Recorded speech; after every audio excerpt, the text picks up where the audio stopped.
سے قبل 1000 BC میں یہ تعمیر ہوا ہے ہیکل جس کو کہتے تھے وہ،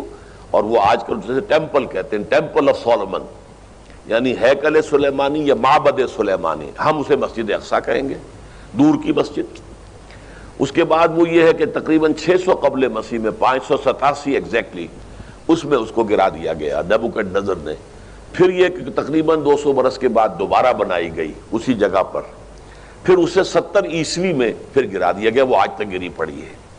تو جب حضور صلی اللہ علیہ وسلم کو معراج ہوا ہے تو وہاں کوئی عمارت نہیں تھی، البتہ یہ کہ معلوم ہوتا ہے کہ ایک گرجا وہاں پر بنا دیا گیا تھا، اس لیے کہ یہ جب ہیڈریان نے اس کو آباد کیا دوبارہ سن 70 میں تو تباہ و برباد کر دیا تھا ٹائٹس رومی نے سن 70 عیسوی میں، حضرت عیسیٰ علیہ السلام کے رفع سماوی کے 40 برس کے بعد، تو اس نے گرا دیا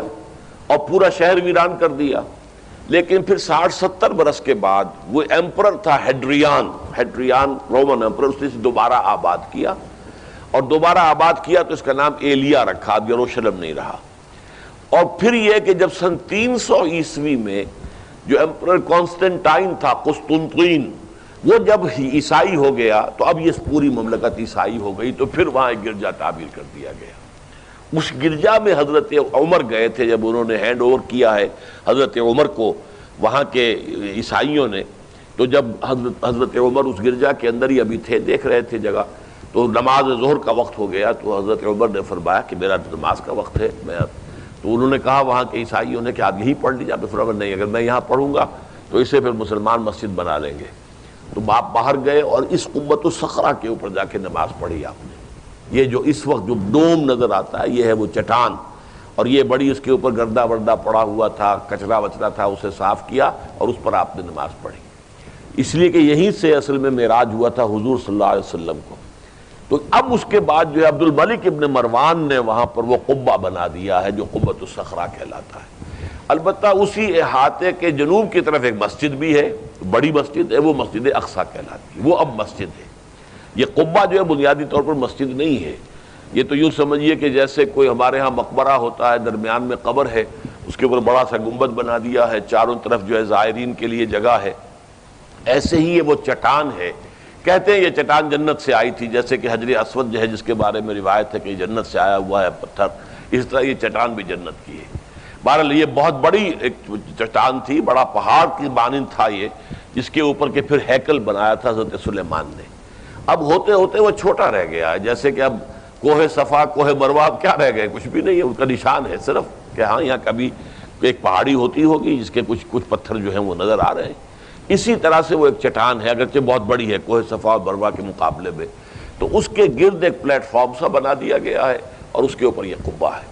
تو یہ ہے اصل میں جو کہ حرم الشریف کہلاتا ہے اس وقت، اور سارا جھگڑا جو ہے یہود کا اور مسلمانوں کا وہ اس پر ہے۔ ورنہ یہودی براق جو ہے، جو یہودی وزیر اعظم ہے اس وقت، اس نے یہ آفر تو کر لی تھی کہ ٹھیک ہے مسجد اقصی موجود رہے اور اس کے اوپر جو ہے کنٹرول بھی فلسطینی مسلمانوں کا رہے، لیکن یہ قبۃ الصخرہ پر نہیں ہے، اس لیے کہ یہ ہے وہ جگہ جہاں انہیں اس کو گرا کر اور اپنا تھرڈ ٹیمپل تعمیر کرنا ہے۔ یہ انہوں نے اپنے یہودی جو مذہبی عناصر ہیں انہیں رشوت دے رکھی ہے کہ باقی ہر معاملے میں تم ہمیں اجازت دے دو کہ ہم نے سینائی واپس کر دیا، ٹھیک ہے، گولان ہائٹس بھی واپس کر دیں گے شام کو، اور اسی طریقے سے ویسٹ بینک وغیرہ پر ہم ایک فلسطینی ریاست بنا رہے ہیں، تم اس کی اجازت ہمیں دے دو، لیکن ہم یہ جہاں تک یروشلم کے بارے میں ان کا کہنا تھا کہ یہ ہمارا جوائنٹ ایک ہی متحدہ دارالخلافہ رہے گا، عربوں کا کوئی تعلق اس سے نہیں ہوگا، یہ پورا کا پورا ہمارے پاس رہے گا، اور پھر یہ کہ یہاں پر ہم وہ بنائیں گے اپنا ہیکل۔ اب جب وہ دباؤ پڑا ہے ان پر بہت، تو اس حد تک تو آمادہ ہو گئے ہیں کہ یروشلم کا مشرقی حصہ جو ہے اس کا کنٹرول مسلمانوں کے پاس ہو، اور اسے وہ القدس کا نام دے کر اور وہاں اپنی ریاست فلسطین کی ریاست کا جو ہے دارالخلافہ بنا لیں۔ ویسٹ یروشلم ہمارا رہے گا، یروشلیم ہم اسے کہیں گے، اور وہ ہمارا دارالخلافہ ہوگا اسرائیل کا۔ البتہ یہ ہے کہ یہ قبۃ الصخرہ کے اوپر کنٹرول عربوں کا یا مسلمانوں کا نہیں ہوگا، وہ اس کو اس لیے فارغ رکھنا چاہتے ہیں کہ اس کو گرا کر اس کی جگہ پر انہیں اپنا ٹیمپل بنانا ہے۔